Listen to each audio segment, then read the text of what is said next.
Esperanza TV, la diferencia. Este es un espacio pagado. Los conceptos emitidos en el mismo son de la responsabilidad de sus productores.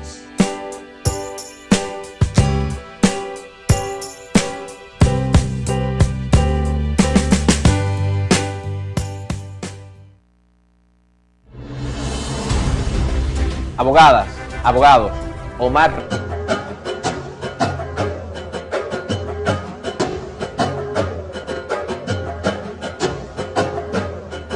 Vivimos en un universo, en un mundo, en una sociedad, en un tiempo determinado, en un entorno adecuado.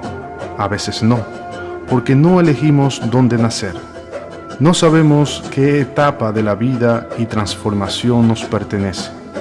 De lo que sí estamos conscientes es que somos seres pensantes, que vivimos en comunidad, que fuimos nómadas y ahora más civilizados. Al descubrir que unidos éramos más poderosos, comenzamos a fortalecer nuestras debilidades, creando en su proceso diferentes instituciones para vivir en armonía y así prolongar el tiempo en el espacio.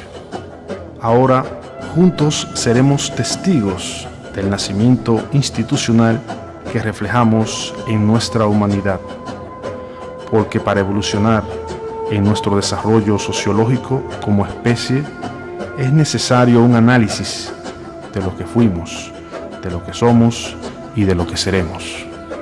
La institucionalidad familiar es la más antigua y poderosa que existe, ya que somos capaces de educar, aconsejar, guiar, reestructurar, moldear como un alfarero a ese niño, que será quien represente lo que somos. Como núcleo social, la familia refleja ideales capaces de influir en los demás.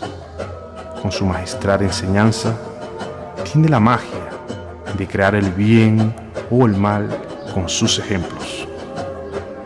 Te invito a ser parte de tu programa Poder Institucional, dirigido para todos. No te lo pierdas. Estamos llamados a realizar una lucha contra ese movimiento que lleva a la humanidad a que piense que una persona es un objeto que se usa y se tira, un objeto de uso. Rescatar la dignidad de las personas. Estamos ciertamente en una época donde la persona humana es usada como objeto y termina siendo material de descarte. A los ojos de Dios no hay material de descarte, hay solo dignidad. Entonces el trabajo que ustedes hacen, la inquietud que ustedes llevan es volver a rescatar lo que quiere ser descartado para volver a ungirlo con dignidad. Gracias por eso que hacen. Gracias por el trabajo, que no es fácil. Y gracias por comprometerse. Comprometerse es dar la vida, gastar la vida. Un humorista argentino, Landricina, hacía ver la diferencia que hay entre colaborar y comprometerse. Todos tienen que colaborar, pero los cristianos tenemos que comprometernos. Y Landricina decía, la vaca, cuando nos da la leche, colabora para nuestra alimentación. Se da la leche y se hace el queso. Y entonces hacemos un sándwich. Sándwich de queso es un poco soso, entonces hay que ponerle jamón. Entonces vamos a ver al chancho. Y el chancho, para hacer el jamón, no colabora, se compromete y da la vida y nos da el jamón. Comprometerse es dar la vida, es jugarse la vida. Y la vida tiene sentido solamente si uno está dispuesto a jugarla, a hacerla correr para el bien de los demás. A mí me gusta ver tantos jóvenes que estén con esas ganas de comprometerse. Acuérdense del sándwich de jamón y queso. Colaborar, sí, pero comprometerse. Y esto ciertamente, esta lucha por recuperar la dignidad de las personas pide compromiso. Así que les agradezco lo que ustedes están haciendo y comprometerse por esto. Come adulti nelle scuole gesuitiche, ci dica qualche parola, come il nostro compromesso, il nostro lavoro oggi in Italia, nel mondo, può essere gesuitico, può essere evangelico. Coinvolgersi nella politica è un obbligo per un cristiano.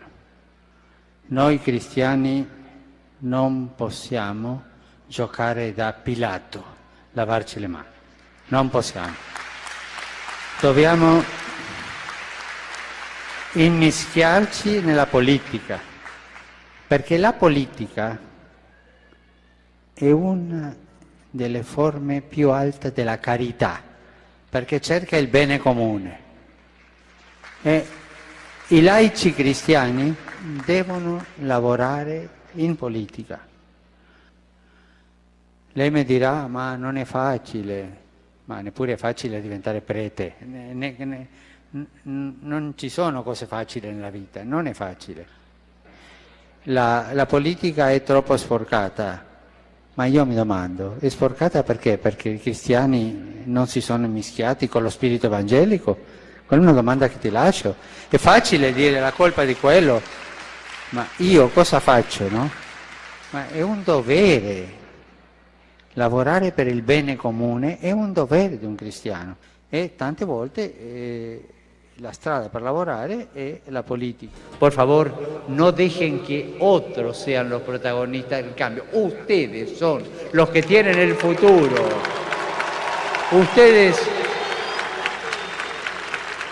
Por ustedes entra el futuro en el mundo.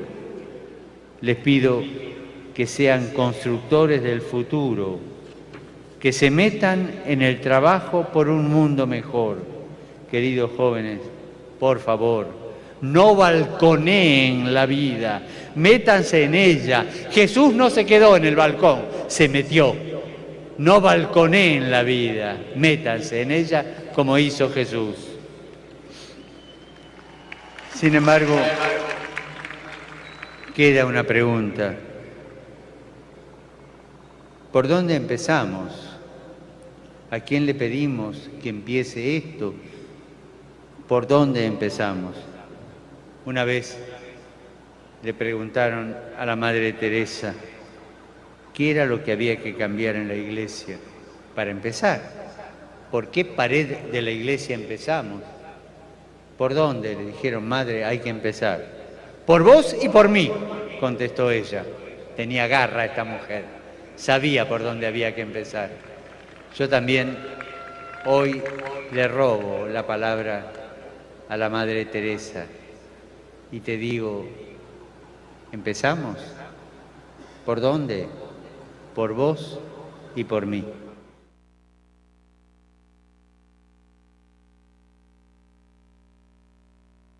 Bufete Jurídico Collado Peralta. Estamos ubicados en la Avenida Mella número 9. Ahí encontrará servicios totalmente jurídicos. También puede consultarnos de forma gratuita. Así también tenemos servicios de venta y compra de vehículos. Así, si usted tiene un vehículo que desea vender, nosotros le hacemos la publicación correspondiente. Ahí tenemos carros, camiones y todo tipo de vehículos que usted desee. Consulte con nosotros. Los teléfonos, el 809-880-4514 y el otro número es el 849-407-2282. Visítanos y somos parte de tu solución.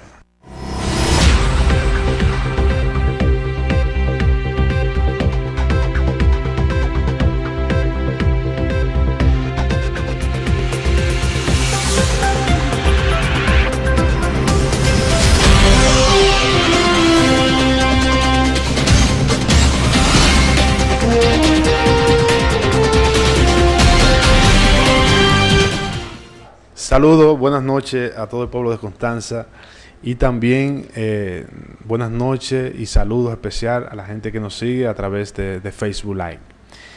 Nosotros, antes de entrar en materia, queremos decirle algunas palabras de Navidad, porque el expo parece un inconveniente. Y es que en esta Navidad quiero desearle que el amor llene todos los espacios de su vida y que reine la armonía en los corazones de tus seres queridos, y que en este nuevo año sea el renacimiento de una nueva esperanza, y que la gloria del amor guíe en tus pasos con el viento y el soplo de la paz y la luz de la alegría. Feliz Navidad y próspero año. Quiero introducir esa palabra para luego entrar con el tema que nos compete en el día de hoy, en virtud de las diferentes noticias, diferentes titulares con referencia a la seguridad ciudadana.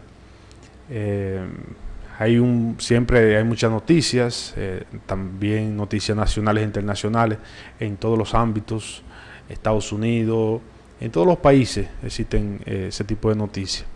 Entonces, aquí también no es la diferencia, pero nosotros seleccionamos, como siempre hemos dicho, las noticias que más resaltan y las que nosotros entendemos que son las más necesarias para el diálogo y el debate, y si así se quiere decir, también la comprensión de la problemática que se sucede en nuestro país y en Constanza específicamente. Para empezar, podríamos decir que la realidad de nuestro país, de la República Dominicana, antes del 1996, fue que no existía incentivo al sistema educativo. Eso obviamente eran tradiciones de los estados, donde la educación no era un objetivo esencial. Incluso hasta se llegó a decir que era preferible una sociedad que ignore prácticamente la realidad y el conocimiento, que una sociedad pensante.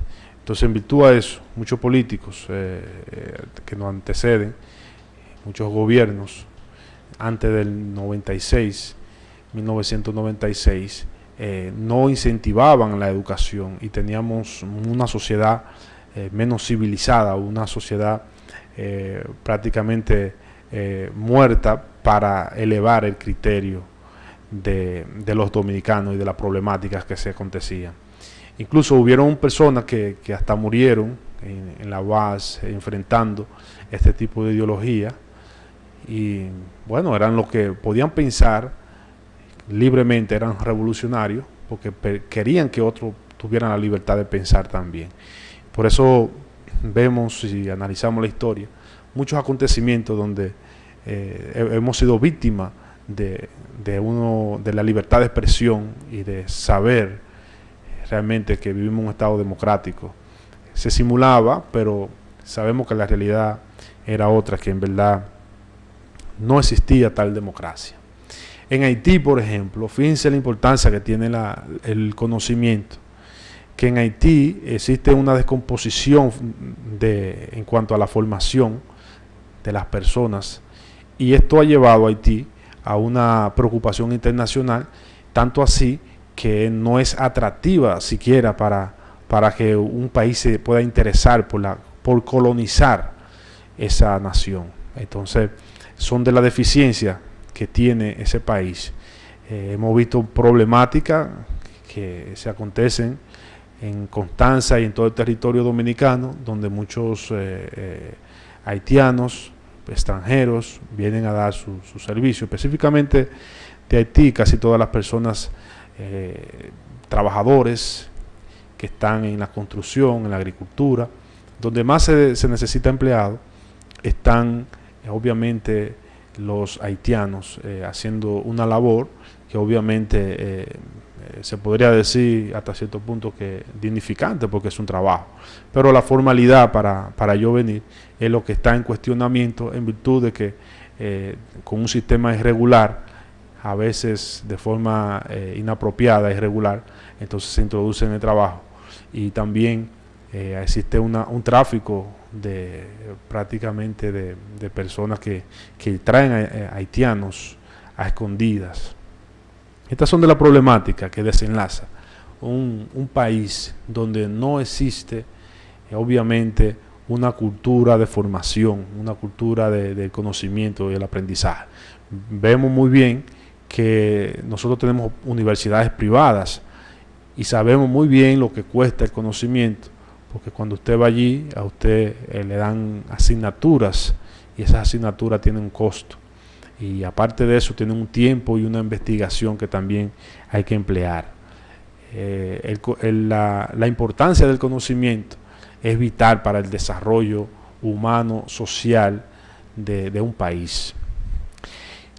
También otro punto a considerar es la ubicación que nosotros tenemos en la República Dominicana. La República Dominicana está en Centroamérica, y por estar en Centroamérica podríamos decir que es un país muy vulnerable al tránsito de drogas y todo ese tipo de tratas.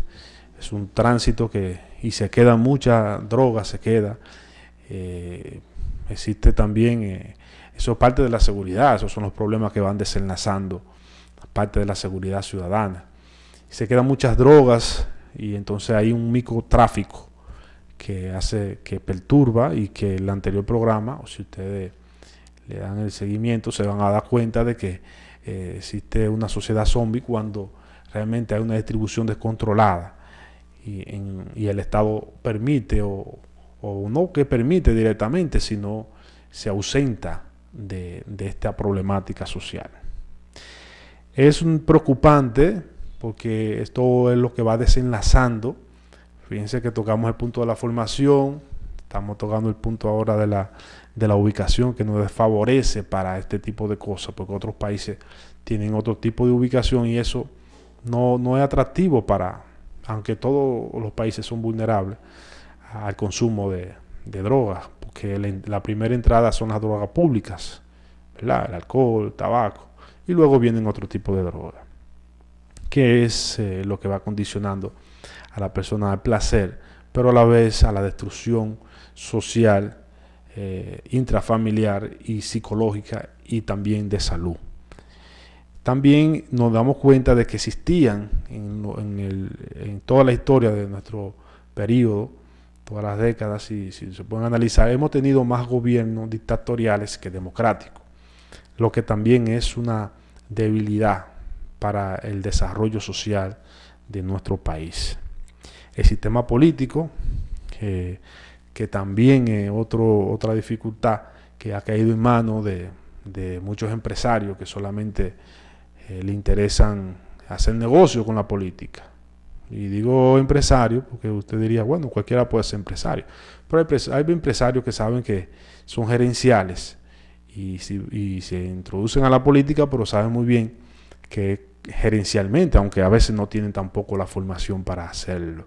Pero sucede que los políticos le han dejado el pastel a los empresarios, y estos empresarios han hecho de la cosa pública un desastre. ¿Por qué un desastre? Por la razón de que muchos empresarios lo que van es a lucrarse, a multiplicar su ganancia, creyéndose que las instituciones públicas son alguna empresa. Y no lo es. Las instituciones públicas no son empresas. O son empresas para el servicio del pueblo y del gobierno, pero no así para lucrarse. Por eso hay salarios asignados a los funcionarios, con la finalidad de que esto no suceda, de que realmente no suceda la parte de que una persona tenga que involucrarse en la política buscando lucros específicamente por el tráfico de influencia y todo las facilidades que dentro de de ese cargo se pudiera dar. Es un problema social que de concientización, y es triste porque vemos cómo se debate en una guerra económica entre empresarios cuando se formaliza la política. Entonces hay una desconfianza en toda la ciudadanía, desconfianza, y también a nivel general en todo el país. Hay una desconfianza porque los políticos, o los llamados políticos, que no son más que empresarios vestidos de políticos, que van allí solamente a buscar multiplicar sus bienes y no van a servir al pueblo, porque una de las evidencias es la ausencia que siente el pueblo. Usted va a los barrios, usted va a cada nicho de la región y usted se da cuenta que sí, fue un negocio. Ellos entienden que le hacen un préstamo al pueblo y luego entonces se lo cobran con mucho dolor y mucho sacrificio a ese pueblo que cada vez se deteriora más por la falta de conciencia de estas personas que se dedican prácticamente a hacerle daño a la sociedad y creerse que la cosa pública es un lucro personal.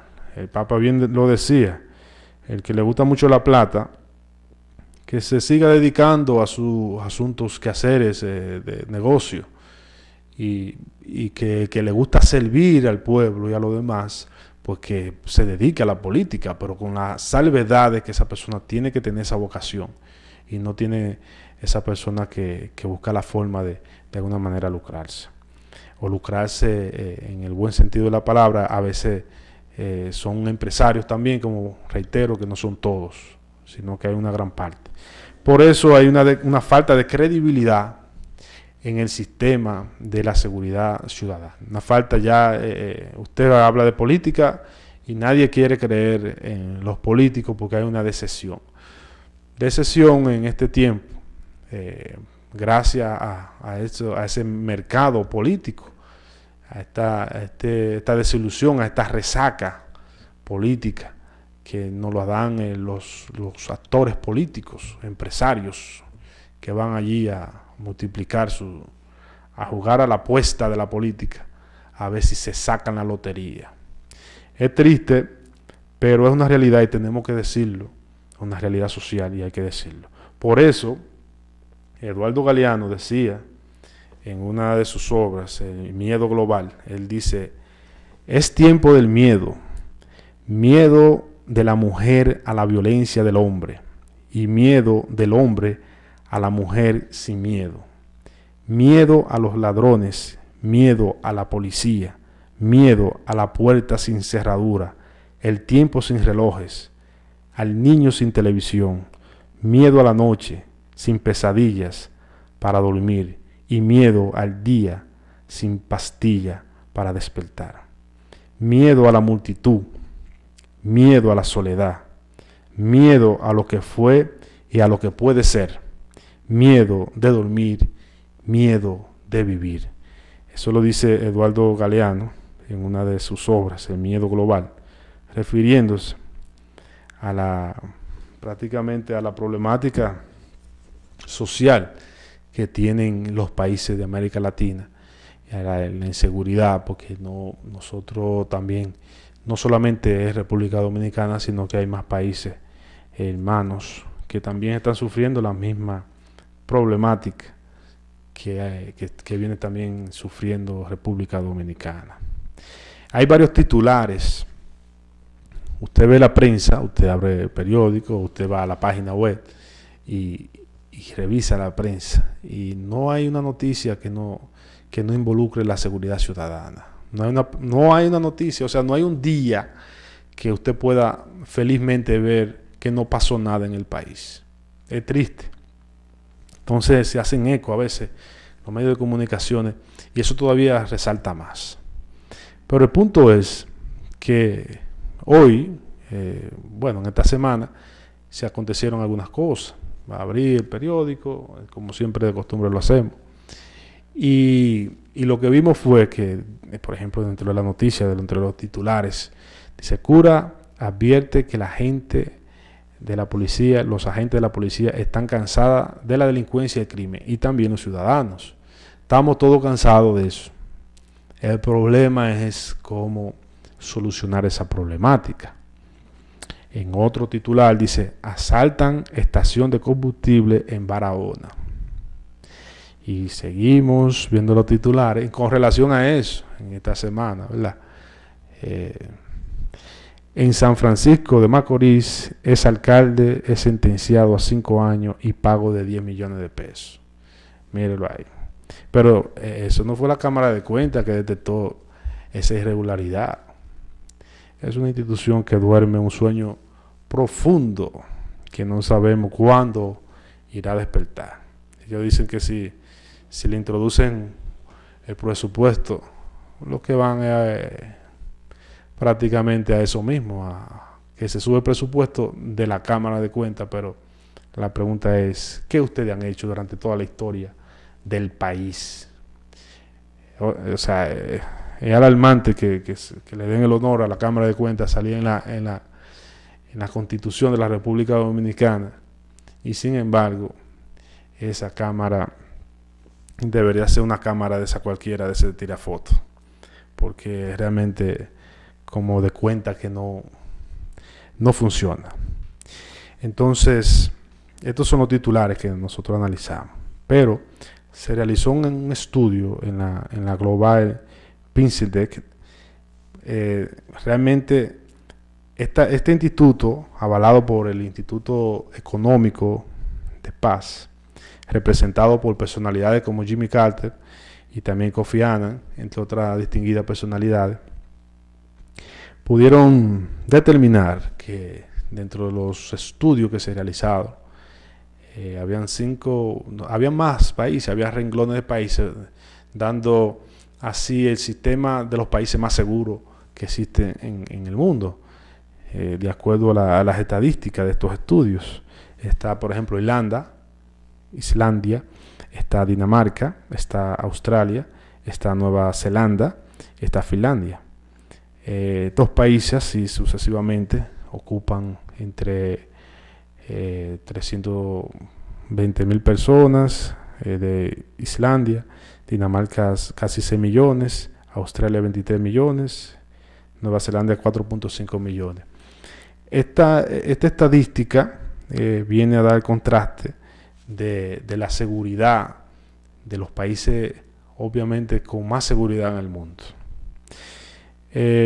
¿Por qué este país o estos países, qué tienen de peculiar que realmente nosotros podemos aprender de esos países? Y bueno, entre una de las cosas es la desigualdad entre la clase media y la clase alta. El 97%, por ejemplo, en Islandia, por ejemplo, el 97% es clase media alta. Entonces hay una concientización y casi todos las teorías, las informaciones van ilustradas, orientadas a la no discriminación social que puede acontecerse por la diferencia económica y a la no frustración del niño como ente para eso. Otra cosa, el sistema público y por ejemplo, de educación promueven la igualdad. Esa es otra de las características que vemos en estos países con mayor seguridad ciudadana. También hay controles de drogas y hay también una concientización sobre el consumo de esta. Y hay un pleno empleo. Por ejemplo, hay un método de seguridad laboral que si usted pierde el empleo, pues obviamente el Estado le va subsidiando ese tiempo hasta integrarlo otra vez. El sistema de salud también es un sistema eficiente, un sistema que favorece la igualdad de condiciones en ese sistema. La conexión de las instituciones públicas funciona mejor. Existe por ejemplo, una conexión entre educación básica, que incluye el bachillerato, educación universitaria y también el Ministerio Laboral, por ejemplo. Ellos se van desenlazando y hasta que el producto final el procedimiento final de esa persona que está haciendo bachillerato, pues llega a su, vamos a decir, a su parte final, que es donde esa persona consigue un trabajo y puede vivir de este. Pero no sucede así en nuestro país, y es triste decirlo así, pero no sucede así en nuestro país, porque vemos como el sistema laboral no orienta a los posibles profesionales de la posible vacante, pero tampoco lo hace el Ministerio de Educación, pero tampoco lo hace el Ministerio de Educación Superior y Ciencia Técnica, tampoco lo hace. Estas tres instituciones están divorciadas, o sea, ellas obran de forma particular, autónoma, pero realmente no debería ser así.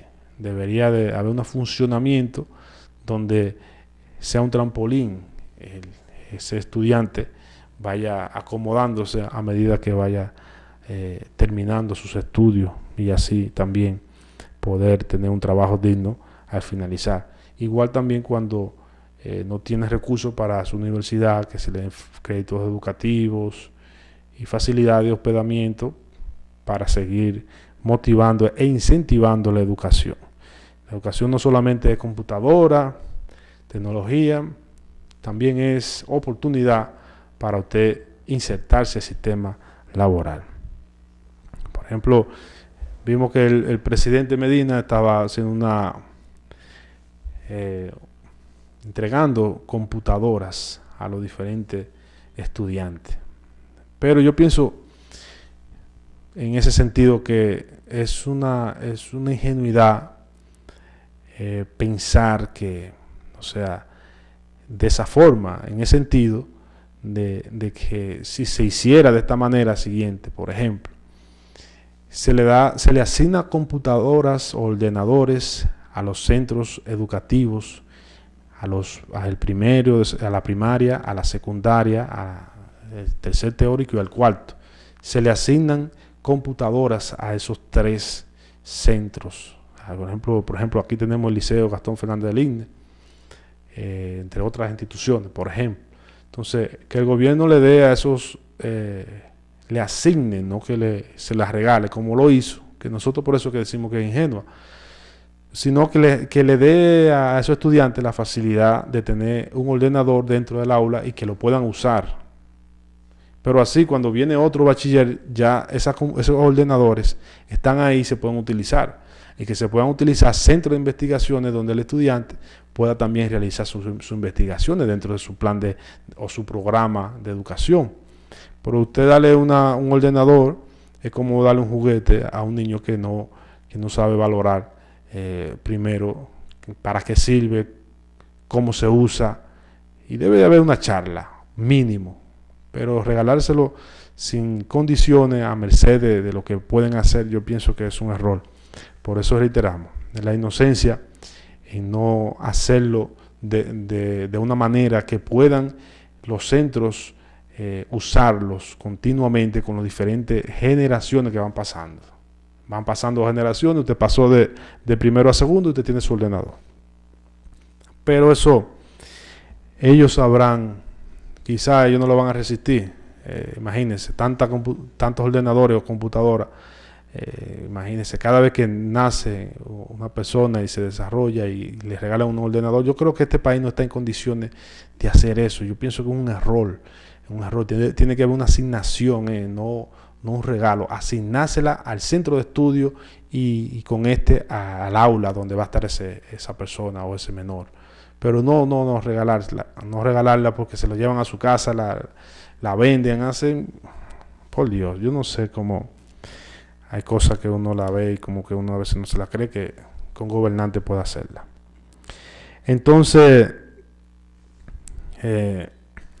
otro punto, la falta de gestión de las instituciones públicas, la falta de transparencia, hacen también que la ciudadanía sienta temor y sienta también desconfianza y credibilidad.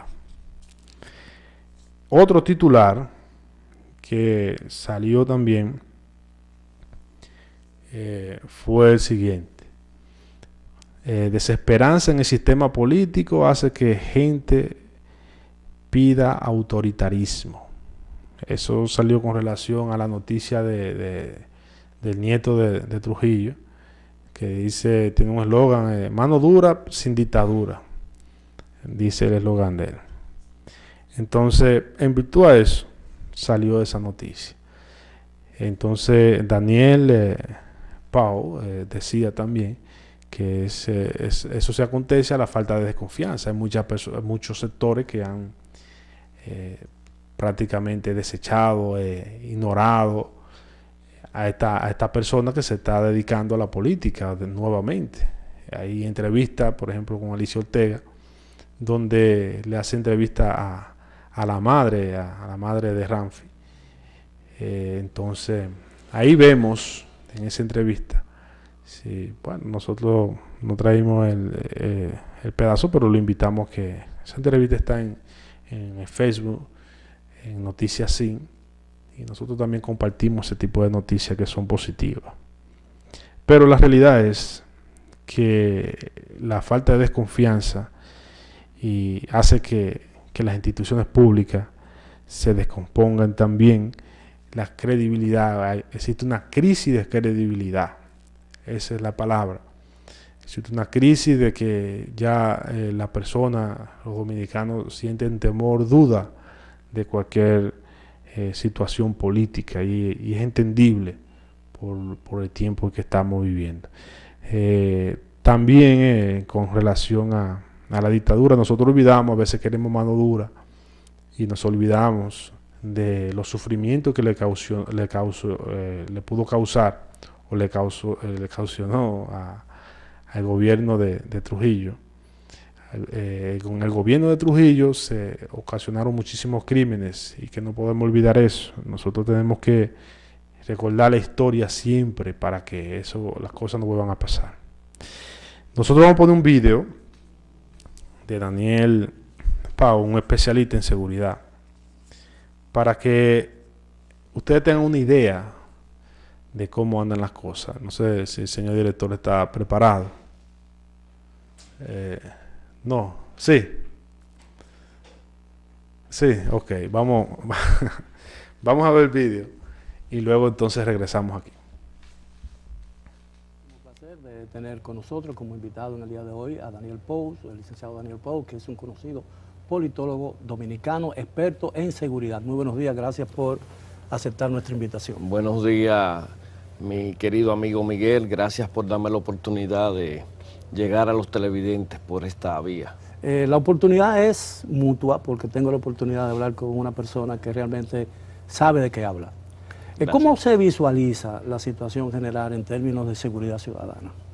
A propósito de los últimos hechos de sangre que han tenido lugar en el país. Sí, mira, la situación desde el año pasado se está tornando preocupante, porque a pesar de que en República Dominicana los homicidios enfocados desde la perspectiva del tema del delito habían estado disminuyendo hasta el 2014, en el 2015 se incrementaron un 15%, y en lo que va de este año vuelve a repuntar. Ahora, cuando comparamos la tasa de homicidios del delito y la tasa de homicidios por los conflictos sociales, la tasa de homicidios por conflicto social, entiéndase feminicidios, riñas domésticas entre vecinos, sigue teniendo una supremacía de un 35%. O sea, estamos... Ahora... Pero ese tipo de delito escapa a toda política de prevención del delito, ¿no? No, porque ¿cómo uno puede evitar, por ejemplo, que un marido celoso, no estoy justificándolo, claro, pero quiero decir, claro, ¿qué fuerza oficial no pueden tener, las autoridades no pueden tener un policía detrás de cada marido celoso, ¿no? No, pero hay muchos problemas de convivencia donde si tuviéramos los mecanismos eficientes para poder prevenir los hechos se pudieran. Imagínense, cuando una persona abusada por su expareja o por su marido va y interpone una querella, en el mismo lugar que interpone la querella, le dan una orden de detención para que ella sea que localice a quien le está abusando. Eso es es algo absurdo. inaudito, Sí. inaudito. Y eso ha ocasionado muchos feminicidios en República Dominicana. Pero también existen programas muy interesantes de detección temprana que si se aplicaran en República Dominicana, yo estoy seguro que más de la mitad de esos feminicidios se pudieran evitar. Dentro de la tasa de homicidios, los feminicidios tienen una constante que no se ha podido reducir, que está entre el 9 y el 10% de los homicidios que se producen en República Dominicana. Usted dice que en el 2014, en el 2015 y en lo que va del año, los delitos, los crímenes han comenzado a repuntar. Los homicidios producto de actividades delictivas. Exacto, comienzan a repuntar. Han empezado a repuntar. ¿A qué le atribuye usted ese Bueno, fenómeno? primero,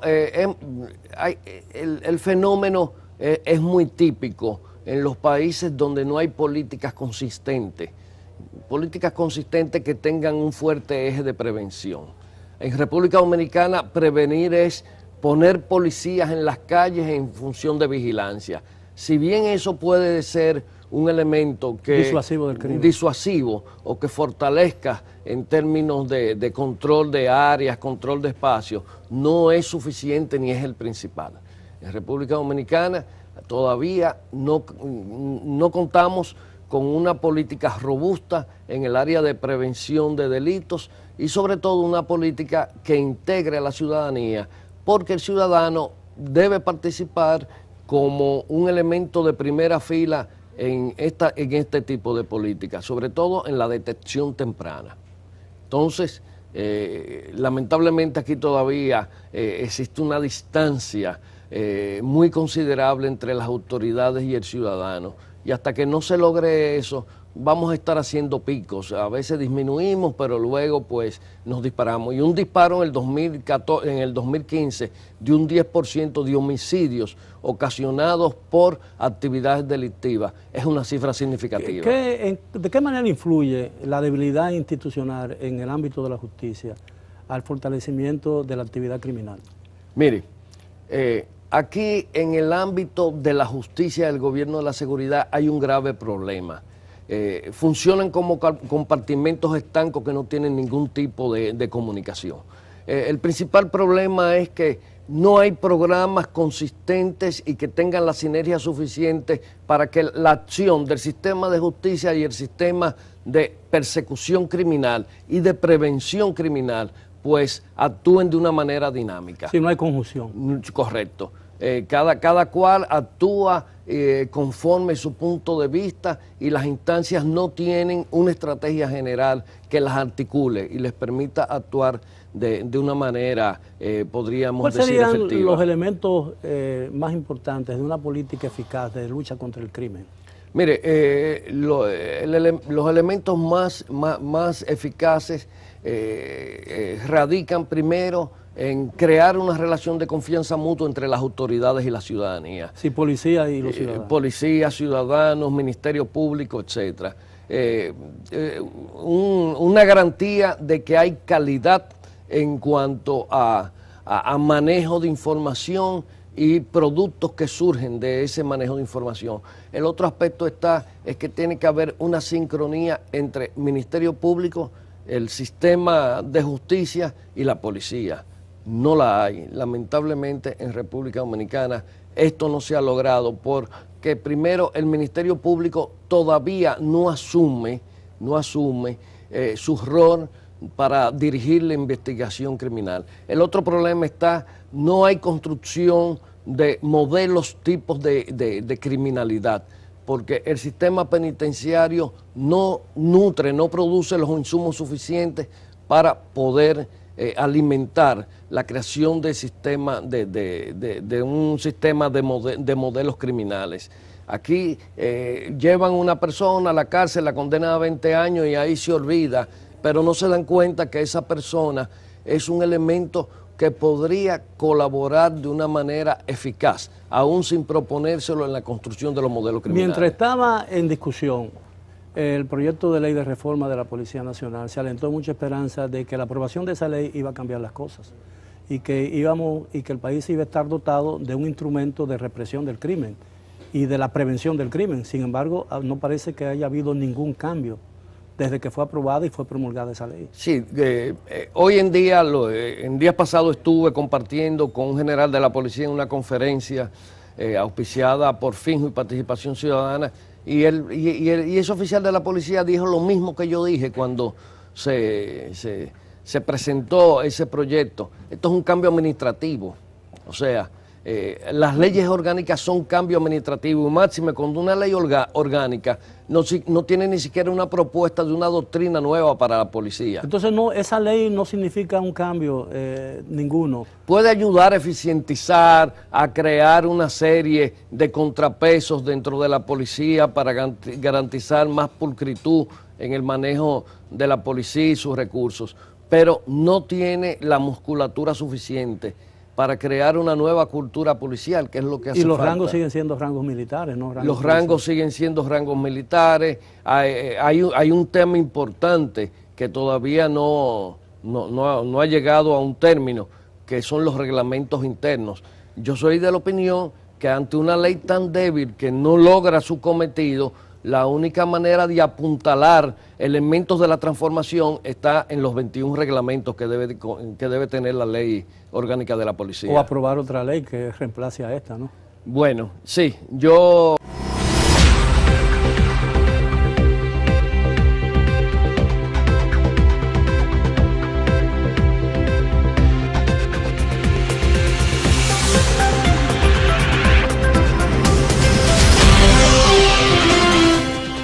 Bueno, ahí vimos al especialista en seguridad ciudadana, Daniel Pau, y realmente vemos que es una problemática social, la problemática prácticamente, bien lo decía Aristóteles, el ser humano es una persona que refleja lo que en su hogar ha experimentado.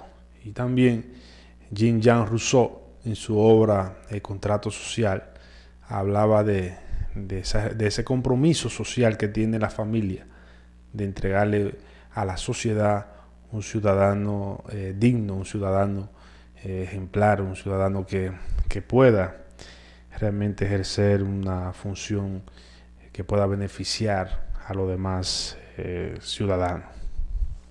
También, podemos decir cuáles son las problemáticas de cómo solucionar el problema que tenemos, y existe en la selección del personal, tanto político como en las instituciones públicas. La selección del personal es vital para el desarrollo social de la institución, y que éste refleje a su vez un bienestar social a todos. Por eso la necesidad de saber bien elegir. Existe un currículum ciego, nosotros traemos por las greñas, como dice, esa filosofía del currículum ciego, donde se experimenta a la persona, su conocimiento, y donde no se le pregunta ni el nombre, no se le pregunta ni siquiera la universidad en la que estudió, sino que lo que experimenta esa persona es una depuración de lo que sabe y de lo que sabe hacer. También existe la debilidad, que estos son síntomas de la falta de la seguridad. Son múltiples, podríamos decir, múltiples de factores, la relación que existe en el desenlace de la seguridad ciudadana. Entre ellos están la oportunidad a los jóvenes cuando terminan su bachiller, que reiteramos, no tienen oportunidad, no tienen un crédito educativo que le puedan facilitar para cuando termine sus estudios poder pagar, y ni tampoco un trabajo que le garantice que cuando termine sus estudios puedan también ser objeto también de pago en esa entidad bancaria. Entonces, estas son de las composiciones que se vienen realizando. También la falta de instrumentos científicos que garanticen la prisión. Vemos un código procesal penal muy liberal, muy de países desarrollados, pero nosotros no contamos con los instrumentos necesarios que tienen esos países para permanecer e insistir en que una persona es culpable. A veces se puede caer por una mala defensa o un tecnicismo del procedimiento, se puede caer un caso y esa persona puede ir en libertad y volver a poner en zozobra a la sociedad a la cual realmente de donde nace específicamente. También existe la falta de gerencial. Hay una parte gerencial que todos los ayuntamientos tienen que tener esa parte gerencial, donde debe de existir, reiteramos, centros de investigaciones sociales donde den con la realidad de Constanza. ¿Cuál es la problemática de Constanza? Por ejemplo, el joven que murió, una litis o podríamos decir una confrontación pasional. Esa persona que murió, ese joven, ¿verdad? Aquí mismo en el barrio Los Pinos, en virtud a que un momento pasional, no controlan emociones. ¿Qué pasó ahí con la prevención del crimen que venimos realizando, que los jóvenes deben de tener fuente de investigaciones, fuente de un centro de capacitación para los jóvenes que no han podido terminar su bachiller y que no pueden hacer nada, porque si esa es la realidad, tiene que haber algún tipo de preparación que distraiga al joven para que sepa el valor de la vida y que las confrontaciones y eso se refleja en el hogar. Por ejemplo, cuando a un niño le dan una pela, la famosa pela que le dan en la casa, sucede que ese niño refleja violencia, porque los niños no saben de leyes, los niños no saben de normas, no saben de reglas. Nosotros tenemos que ir dirigiéndolo a donde nosotros queremos. Si ellos quieren este vaso, pues entonces tú le das otra cosa, le sustituye y no tiene que darle golpe, porque eso es lo que va reflejando violencia.